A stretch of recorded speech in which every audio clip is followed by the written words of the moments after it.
Hello, Augies Worldwide. I'm Dave Kassler, amateur radio call sign KE0OG, here with another episode of Ask Dave. Today we're going to answer a question. It takes him all this to ask the question, so I'm going to kind of summarize it for you.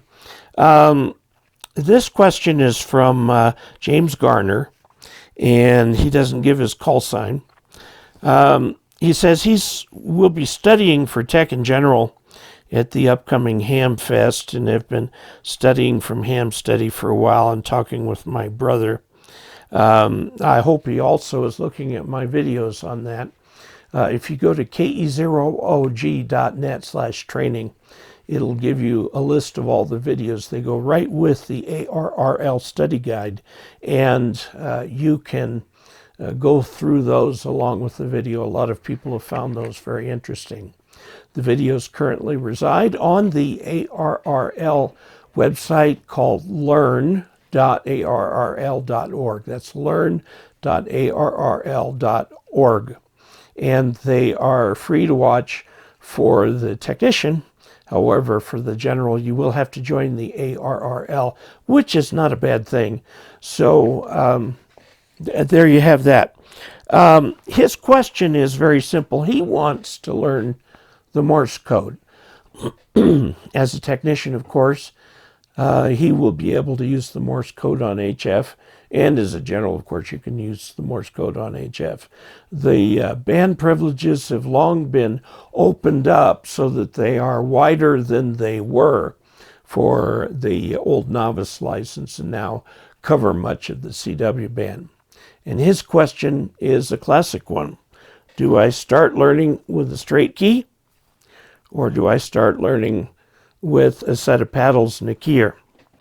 Now, these are the, I would say, modern equivalents. These are inexpensive, well within the reach of just about anybody. This one is available from MFJ. It's the MFJ 566M, or you can get it at cwmorse.us. This comes from, I think, cwmorse.us. You can get that there. Now, the classic ones are these right here. This right here, if you can get it, is the straight key to have. This is J38. It is a wartime, meaning World War II, time telegraph key, and is as old as the hills. It was used by railroads a long time before. In fact, this shorting arm right here is a leftover from the railroad era. But this requires gripping the key like this and pressing down so you actually make each dit and da. Sorry, this isn't balanced. Dit da, and so on. Each one is made separately. When you are sending slow code, this is the right key to do the job. You can actually get up to about 18 or 19, maybe even 20 words per minute. There have been some champions who have used straight keys far faster than that, but they're rare. This type of key actually goes with a keyer. If you press this, it produces dits. Dit, dit, dit, dit, dit, dit, dit. If you press this, it produces das. Da, da, da, da, da. And you can go da, da, da, da, da. Now, the nice thing about an iambic keyer is if you hold this down, you can get 2 dits, 3 dits, 4 dits. So you da, da, da, da, da type of thing. The problem with this keyer is it's really hard to send slow code for this, which is what you're going to be starting with. So you ask the question, which should I start with? And you make note that the standard answer is to start with the straight key.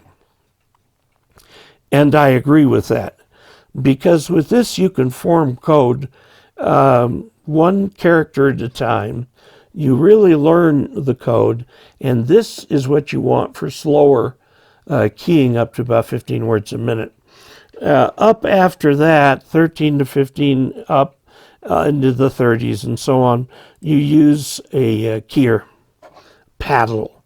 These are called paddles. The keyer is actually something that's inside the most modern radios, or is a separate box that you plug into, and I've got this set up to go with a variety of different radios that I have.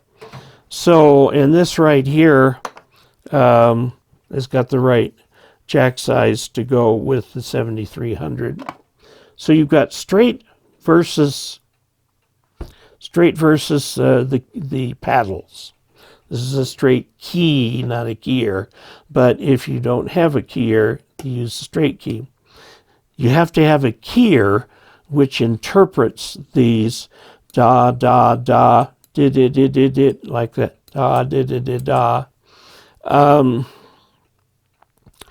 Now, the thing about the keyer is on older radios, you're going to have a separate keyer. It's a separate box. They're anywhere up to $100. You can make them incredibly cheaply. You can get little kits from Vectronics that will do that job. Or the keyer is found inside all modern radios. So what's my answer to your question? Start with the straight key and then make the transition to a paddle, or start out with the paddle? The answer is because the straight key is much easier to use with slow code, which is where you're going to start. I would start there. A simple little one like this is not very much money from MFJ or cwmorse.us. That's the place to start. That's the place to learn to code. One of the things that you want to do is learn the spacing. A common problem with newcomers to CW is that they'll make the dits and das about the same length. You want to learn to avoid things like that. So you really immerse yourself more in the code. At about 13 or 14 words a minute, you'll feel comfortable moving up to the paddles to be used with the keyer. And I think that's the standard answer. You said that's what you're hearing from everybody. So everybody in this case is correct. That is what I would recommend. Now, one of the problems with using the paddle is if you use it with the radio, and it's going to make your speed want to creep up. The other person will send back to you as fast as you send to them. And that becomes a problem because you can send faster than you can receive. So start with the straight key. That's what I recommend. So there you have it. If you'd like to support this channel financially, you certainly may do so, and I encourage it. You can go to dcasler.com/support and pick a way there that works for you. Until we next meet, 73.